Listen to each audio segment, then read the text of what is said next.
സാമൂഹിക ഉന്നമനത്തിനായി ഒത്തൊരുമിച്ച പെൺ ഒരുമ. നെടുങ്കണ്ടത്തെ റോട്ടറി ക്ലബിനെ നയിക്കുന്നത് പെൺ സാരഥികളാണ്. റോട്ടറി കോയമ്പത്തൂർ ഡിസ്ട്രിക്റ്റിൽ വനിതാ സാരഥികളുള്ളത് നെടുങ്കണ്ടത്ത് മാത്രം. ആശാ ജേക്കബും ലിസി സിറിയക്കും ഡോക്ടർ സുജ ജേക്കബും നെടുങ്കണ്ടം റോട്ടറി ക്ലബിന്റെ പ്രസിഡന്റും സെക്രട്ടറിയും ട്രഷററുമാണിവർ.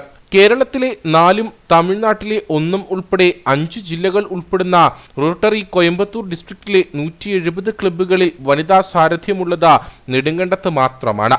29 പുരുഷന്മാരും 5 സ്ത്രീകളും ഉൾപ്പെടെ 34 അംഗങ്ങളാണ് നെടുങ്കണ്ടം ക്ലബ്ബിലുള്ളത്. വനിതാ സാരഥികൾ ഇതുവരെ 50ഓളം ജനക്ഷേമ പദ്ധതികൾ നടപ്പിലാക്കി കഴിഞ്ഞു.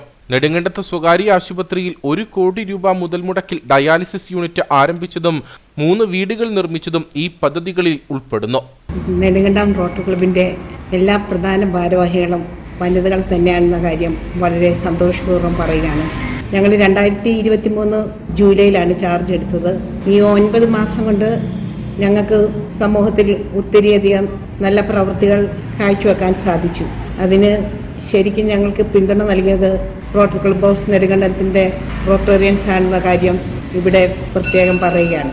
ഈ വർഷത്തെ ഞങ്ങളുടെ തീം സ്മൈലായിരുന്നു. സ്കൂൾ സപ്പോർട്ടിന് പോലെയുള്ള കുറേ കാര്യങ്ങൾ ഞങ്ങൾ ചെയ്ത് നെടുങ്കണ്ടം വിമല ബാലഭവനിൽ ഞങ്ങൾ എല്ലാ മാസം പോവുകയും ആ കുട്ടികളുമായിട്ട് സഹകരിച്ച് അവരുടെ പ്രോഗ്രാമുകളിൽ പങ്കെടുക്കുകയും പിന്നെ ആശാഭവൻ സ്പെഷ്യൽ സ്കൂളിൽ എല്ലാ ഓണം ക്രിസ്മസിനും ഞങ്ങൾ അവിടെ പോയി അവരുമായിട്ട് സഹകരിച്ച് അവരുടെ പ്രോഗ്രാമുകളിലൊക്കെ പങ്കെടുക്കാറുണ്ട്.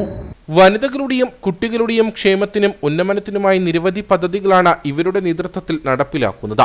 വനിതകൾക്കായി വിവിധ വിഷയങ്ങളിൽ വിദഗ്ധരെ അണിനിരത്തി സെമിനാറുകളും സംഘടിപ്പിക്കാറുണ്ട്. ഭരണസമിതിയുടെ കാലാവധി അവസാനിക്കാൻ ഇനി 5 മാസങ്ങൾ കൂടി ബാക്കി നിൽക്കെ നടപ്പിലാക്കിയ പദ്ധതികളുടെ എണ്ണത്തിൽ സെഞ്ചുറി തികയ്ക്കാനുള്ള ഒരുക്കത്തിലാണിവർ.